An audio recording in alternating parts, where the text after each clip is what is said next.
आप फिर से अभी इस सप्ताह में जाने वाले हैं गुजरात। चुनाव की घोषणा को कैसे देखते हैं और आपकी पार्टी कितने सीटों पर नहीं लड़ेगी नहीं, क्या? हम जो डेट्स का अनाउंसमेंट ईसीआई ने किया है हम उसका वेलकम करते हैं। अब शेड्यूल ईसीआई ने अनाउंस कर दिया है, तो हमारी पार्टी तो पहले से ही विधानसभा के चुनाव की तैयारी में लगी हुई थी। अब जाहिर है अब हमको और अपनी तैयारी को तेज़ करना पड़ेगा, और बहुत से जिन कॉन्स्टिट्यूंसी से हमको अपने कैंडिडेट खड़ा करना है उस ताल्लुक से हमारे गुजरात के अध्यक्ष जनाब साबिर भाई साहब तय करेंगे। और हमारी पार्टी की तैयारी तो ठीक है। अब फिर हम जाएंगे और गुजरात की विधानसभा में हमारी पार्टी के उम्मीदवारों की कामयाबी के लिए हम पूरी कोशिश कर रहे हैं, और हमको यकीन है कि इंशाल्लाह कामयाबी मिलेगी। क्या मुद्दे रहने वाले हैं जिन पर आप लड़ने वाले हैं, और आपको क्या लगता है इस बार इस चुनाव के मुद्दे क्या रहेंगे? नहीं, बहुत से अवामी मुद्दे हैं, जनता के मुद्दे हैं। कोई एक मुद्दा बोल के नहीं है। गुजरात में एक मिस गवर्नेंस भाजपा का रहा है, जिसकी वजह से कोविड के वक्त बहुत से लोगों की मौत हुई, बहुत से लोगों को जो हेल्थ अस्पतालों में मिलना था सहूलतें वो नहीं मिली। महंगाई एक बहुत बड़ा मुद्दा है। लोगों की तनख्वाहें कम हो चुकी हैं, बिजनेसेस कमज़ोर पड़ चुके हैं।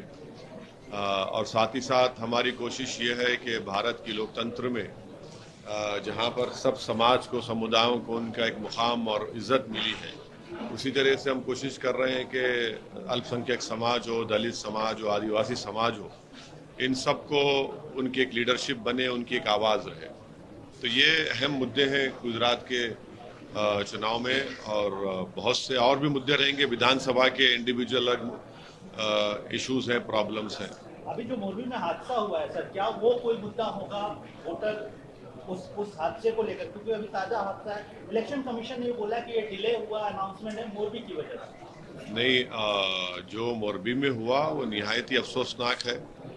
वो भी गुजरात की हुकूमत की मिस गवर्नेंस की एक मिसाल है कि जिस कंपनी को ठेका दिया गया था उनको तो इसका तजुर्बा था ही नहीं, और उन्होंने कुछ काम उस पर जिस तरीके से करना था, और वहाँ की म्यूनसिपैलिटी, वहाँ की जो सिविक अथॉरिटीज़ है, उन्होंने उसका टेस्ट भी नहीं किया, फिटनेस सर्टिफिकेट दिया नहीं। तो जाहिर है ये एक मिस गवर्नेंस का इशू है। सर, आज आपने अभी सुबह ट्वीट किया है कि मैं मुसलमान हूँ, इसके फख्र है मेरे को, और मैं कभी हिंदू के खिलाफ नहीं था, कभी बोला नहीं हूँ और ना कभी बोलूँगा। क्या वजह रही सर? ये वजह क्या है भाई? जब आप पब्लिक स्पीच देते हैं तो उसमें आप इन चीज़ों को उठाते हैं, तो इसलिए हमने कहा है। चुनाव आयोग जो घोषणा है, ये जो चुनाव की तारीखों की हुई है, उस पर कांग्रेस ने सीधे सीधे नहीं लेकिन इशारों इशारों में उनकी निष्पक्षता पर, चुनाव आयोग की निष्पक्षता पर सवाल खड़े किए हैं। आप भी एक पार्टी के प्रमुख हैं, आपको क्या क्या लगता है इसके ऊपर? देखिए,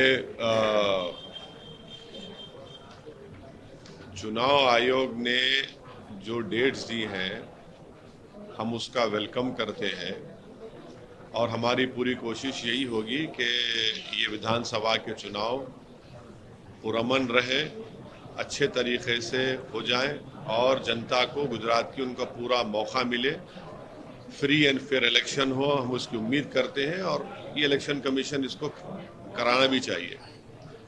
अब इससे बढ़कर मुझे कोई कहने की जरूरत नहीं है। सर, कल हमारे चैनल पे जेपी नड्डा, जो कि भारतीय जनता पार्टी के अध्यक्ष है, उन्होंने आपका नाम लेके काफ़ी सारी बातें कही कि आप सिर्फ मुस्लिम माइनॉरिटीज़ की राजनीति करते हैं, सिर्फ 20% की राजनीति करते हैं, और ये देखा गया है कि जो भी मोदी जी के स्कीम्स है उसका फ़ायदा, चाहे वो उज्ज्वला स्कीम हो या फिर इज्जत घर हो, सभी मुसलमानों को भी उसमें दिया गया है, सभी नीडी। तो मैं उनको ये कह रहा हूँ कि आप जब इतना बड़ा दावा कर रहे हैं तो आप एक लिस्ट दे दीजिए आप ही के चैनल को।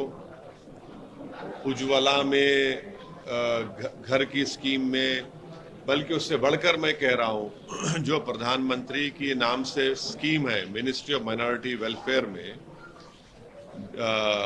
जिसको MSDP का प्रोग्राम कहा जाता है, उत्तर प्रदेश में आपने मुस्लिम कॉन्सेंट्रेशन डिस्ट्रिक्ट्स में, ताल्लुकात में, जहाँ पर जो पैसे दिए गए हैं, कितना पैसा खर्चा हुआ है, प्रधानमंत्री आवास योजना में कितने अल्पसंख्यक समाज को घर मिले, वो आपको दे दे लिस्ट, ओवैसी को छोड़ दें, और वो ये देश को बता दें कि उनके एमपी ने दिल्ली में एक भाषण देकर कहा कि मुसलमानों का इकोनॉमिक बॉयकॉट होना चाहिए। उसके ऊपर अभी तक केस नहीं बुक हुआ। क्यों नहीं बुक हुआ केस? लेकिन कल उन्होंने सुनिए, केस नहीं बुक हुआ उनके ऊपर, इसीलिए सुप्रीम कोर्ट को ये कहना पड़ा कि सो मोटो एक्शन लो। सवाल असदुद्दीन ओवैसी नहीं है, सवाल देश का है। आप 80-20 की आप बात किसने की? आपका मुख्यमंत्री ने की। तो क्या आप 20 होना कोई गुनाह है इस देश में? ये तो भाजपा को बताना चाहिए। 20 होना कोई गुनाह है क्या? कोई गुनाह नहीं, कोई गुनाह तो नहीं है ना। मैं तो एक देश का इज्जतदार शहरी हूं।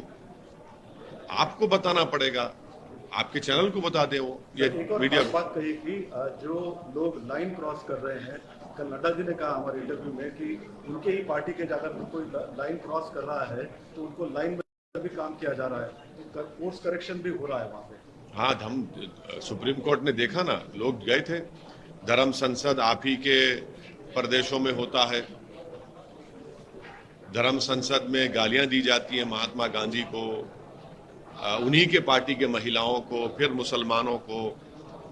तो कोर्स करेक्शन कहाँ हो रहा है? उनका एमपी दिल्ली का इकोनॉमिक बाइकआउट की बात किया है।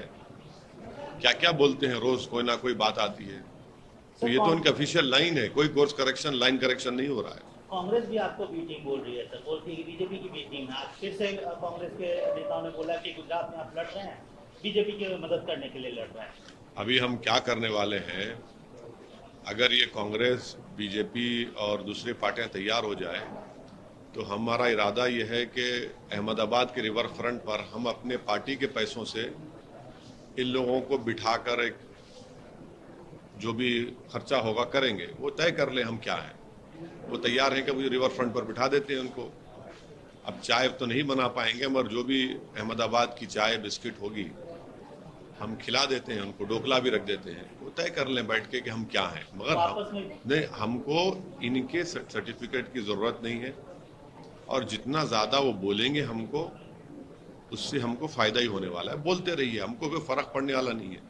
देखिए, हम अपनी पार्टी के लिए, अपनी पार्टी के कैंडिडेट्स के लिए काम करते हैं, और इस तरह से जो लोग झूठ बोलते हैं, बकवास करते हैं, इससे क्या फर्क पड़ता? कोई फर्क पड़ने वाला नहीं। कितने सीटों पे लड़ेंगे सर?